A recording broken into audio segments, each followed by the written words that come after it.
Bosa is in the 5th and final year of his rookie contract as a first-round pick. He has not yet gotten a second contract. Chris Jones is in the last year of his second contract, so it's a different dynamic for him than it is for Bosa.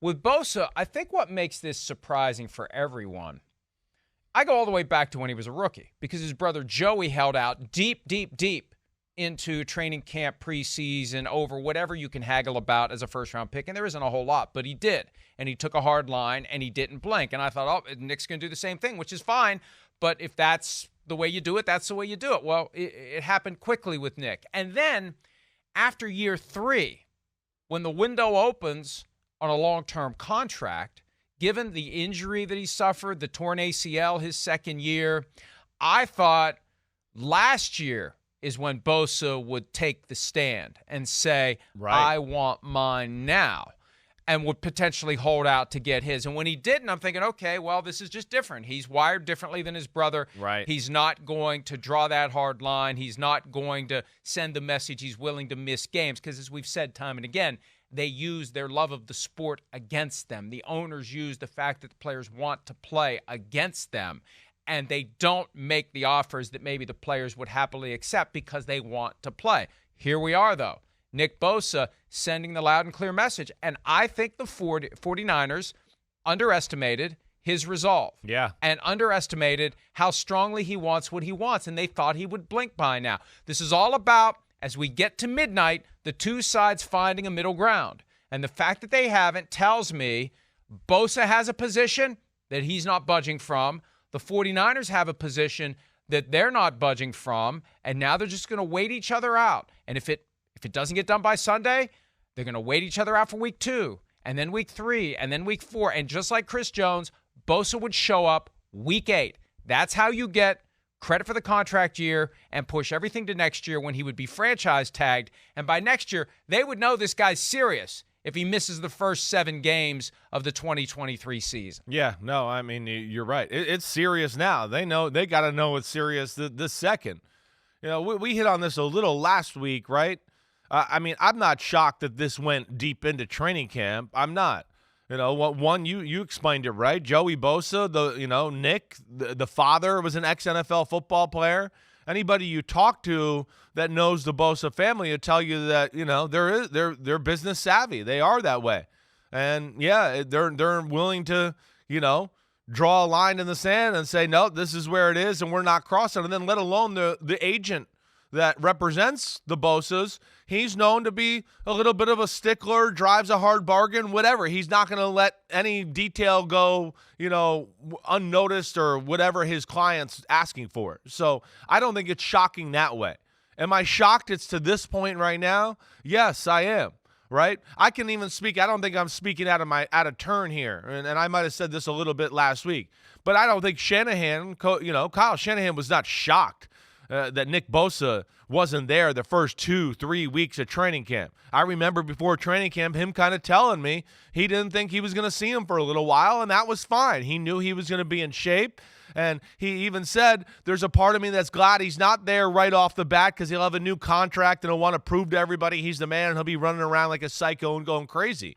But at the same time, I bet you as they got towards the end of preseason, knowing my friend, he started to go, wait, what is going on? And that's where he probably started to now ask John Lynch, where are we at with this? Where's this going?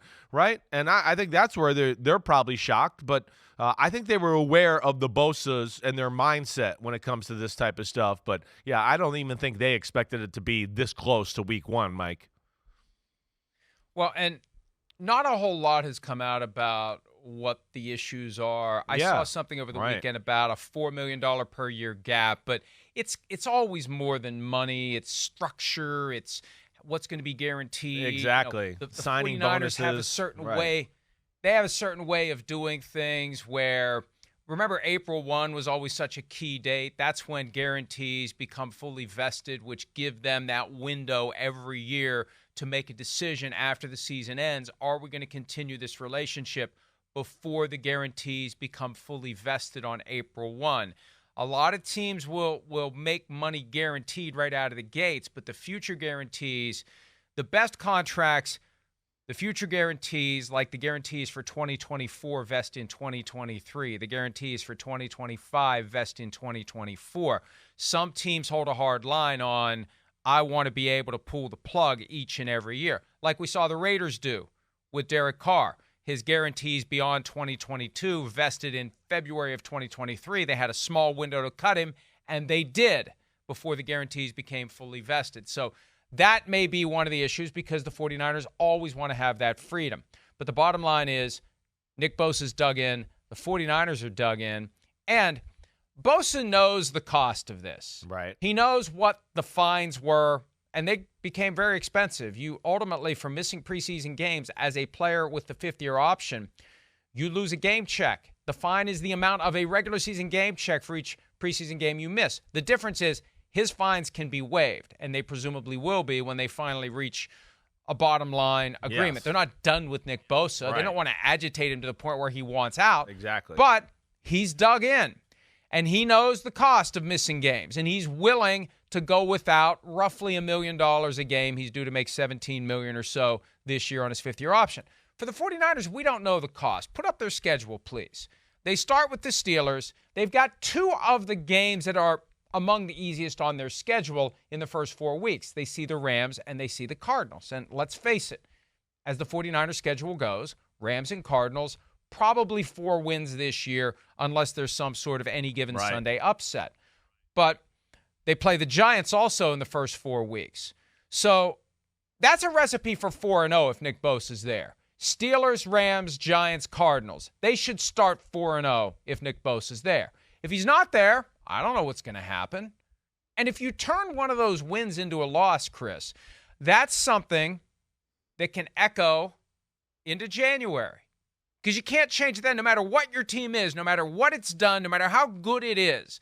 When the regular season ends, those losses in September factor into the final standings, and one loss that could have / should have / would have been a win, that could be the thing that's the difference between 1 seed and 2 seed. So you got to go back to Philly for the NFC Championship instead of having the Eagles come to you. And it's too vague, and it's more dotted line than straight line, but that's the risk they're taking. If you don't have one of your best players, arguably your best player on the field in Pittsburgh or against the Giants, 4-0 becomes 3-1, worst case scenario 2-2, and those two losses are an anchor on your final record as you're trying to compete with the Eagles or whoever else emerges this year. Who knows who it's going to be the 1 seed in the NFC. Yeah, no, I mean, you said it right. I mean, you look at it, the 49ers, that Bosa's out there, it's not crazy to say and go, oh, they're more talented, like, clearly than the first 4 teams they play. Yeah, it's a little closer with the Steelers and Giants, but you're right. Those are going to be tough games. I mean, they're going to be toss-up games. It's week 1. It's at Pittsburgh. You know, we talked about the Steelers, the way they look. They look better than anybody in preseason football. They're ready to go. They knew who was coming to town, so they've been preparing for this. And they know that the 49ers are really good. And I think, too, you know, what also is a little scary about the situation, the 49ers, as we all know that follow the sport, it's one of the best rosters in football. But the end, their team is not just robust at that position, and there's some unproven commodities and some questions there. First off, no Nick Bosa. Hey, they lost Charles Omenihu. Excuse me, I always say his name wrong. Texas DN. He went to Kansas City. He's actually, suspended for the first game or 2. They don't have him. Samson Ekubom left in free agency and got signed by the Indianapolis Colts. He's not there. Yeah, they got Drake Jackson. It's year 2 for him at a USC. But yeah, that's not the same look there. And their team is built around this defensive line and their ability to dominate. Yeah, they're a different team when you think, whoa, Javon Hargrave, Eric Armstead, and Nick Bosa. That's where you go, well, one of them are one-on-one, somebody's going to lose, right? And that's the problem they were about to possess to teams here early on in the year. But now, yeah, that's not going to happen, and we'll see where it goes. And, Mike, I'm with you in the fact of something you brought up early on, where I get scared when it gets this late in the game too, is that, yeah, like I'd almost go, if either one of them walked into camp right now, I'd go, so what? Don't play them this week. It's not worth it now. What? To get them hurt and then they're not back till week 5 and then they're trying to get in shape for that? It's like we're at a point now where it's like, no, just you got to get them ready for a little bit down the road. And but it's shocking. It really is with both situations. Not ready for game speed, not practicing with the team. I don't care how hard you work out on your own. Right. It's never the same as the kind of training you get when you're competing against NFL caliber athletes on a regular basis. You have soft tissue things that can happen because you're maybe exerting yourself more strongly than you have, more suddenly than your body is used to, and the next thing you know, you got a hamstring pull, you got a calf pull, and you're down for a month or longer. Or just because you're not back in that mindset of how fast everything happens, you make one bad step and you have something more serious than a hamstring pull or a calf pull. So that's part of this as well, and that's why whenever this log jam breaks for Nick Bosa and for Chris Jones, there needs to be a good plan for getting these guys ready and up to speed. Definitely. Which this all goes back to both teams, I think, underestimating the resolve of the players. And I wrote something about this yesterday. You know, we rarely see a guy under contract hold out into the season. Rarely. Cam Chancellor did it for the Seahawks in 2015. Missed 2 games, gave up, came back. Melvin Gordon, 2019 with the Chargers. Missed 4 games, gave up, came back. Now, Le'Veon Bell, 2018 with the Steelers is different because he wasn't under contract. Yeah. He just refused to accept his franchise tag, sat out the whole year. But there's 2 guys over the last 8 years. 2 guys who did it. Now we got 2 guys doing it this year. 2 of the best defensive players in football doing it this year. And you've got Jonathan Taylor, who is essentially holding out with the Colts. Essentially, they believe he could play. Ankle has pain. They're not going to force him to play. He's out for 4 weeks as they figure out what to do. That's kind of a holdout, although it's not technically a holdout. And you got Brian Burns in Carolina. We're going to talk about that later. Holding in and still not practicing or getting ready to play. The time has come to grab your helmet and go play. They're not making him do it. So I don't think that this is enough to come to the conclusion that maybe the player's mindset collectively has changed. But this is a trend to watch as we get toward the end of the decade. Are we getting to the point where enough players would be willing to say in the face of a lockout or with the possibility of a strike, fine, we'll go without pay. We'll go without playing to get what we want. You got us playing 17 games now. You're making more and more money all the time. You're crying poor mouth about this, poor mouth about that, salary cap this, salary cap that. We can't pay this, we can't pay that. And maybe by the time we get to the next decade and the CBA expires, there will be a real push by the players to say, you know what? You guys have a nuclear option. You're willing to shut down a season. We are too. Let's get nuts. You want to get nuts? Let's get nuts. Long way to go to get there, Chris. But when I see this happening with some of the best and most highly paid players in the game, if they're willing to go without, maybe this is something that spreads to other players. Maybe we see it. Maybe we see it begin to take root, because you know what is going to be centerpiece of the next CBA? It's going to be the NFL trying to get 18 games. Yeah, of course. I know. It's going to be 18 games. Will it be another team involved in the playoffs? So, you know, there's a lot of things that could go here to add more labor to the NFL football player. One, like I think, again, Mike, like we hit on it already, players they're more business aware and savvy than ever before. They are. And I think right now they're getting to a point where they're willing to be the bad guy a little bit more, you know, because again, you know, you do everything right. It doesn't even matter. You're on social media. Some people think you're a bad guy anyway. So I think some of these players are just like, yeah, all right, so what? I'm going to have to deal with a little backlash, you know, and the fan base gets over it when things work out in the end last year. Look at Deebo Samuel. I mean, he said to the 49ers last year, I'm leaving. I'm not coming back. See you later. Everybody thought, boom, all of a sudden things change. He gets what he wants. Everything's good that way. So I think you're on to something there. You know, even, hey, the TJ Watt holding in a few years ago, that was still, you know, an aggressive, somewhat new kind of move to see in the NFL. Aaron Donald. And I think on top of, like, what you're saying too, Mike, I think with the way the sport is growing, And the fact that, yeah, guys are making more money, that does give them a little bit more of a leeway to go, hey, yeah, I can miss a little time here. I've made good money already. I'm not as desperate to have to jump the picket line here and just bow down to the owner's concerns because, yeah, I made some good money the last few years. I'll be okay here holding on for a little while. I think those are some things that are based in reality, no doubt, Mike. 3 letters for the NFL to be concerned about, I believe, are NIL. As players become businessmen in college and begin to learn these things and think of it a different way, your brain gets rewired. It stops being you listen to the coach no matter what. You do what the coach says no matter what. The coach controls your life no matter what.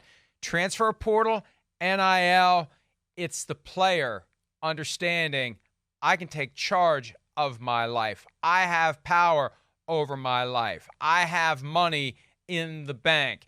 And I think over time, we're going to see that mindset as more and more classes of college players come to the NFL who have played under that umbrella, who view their lives differently, who view themselves differently, who view the teams differently.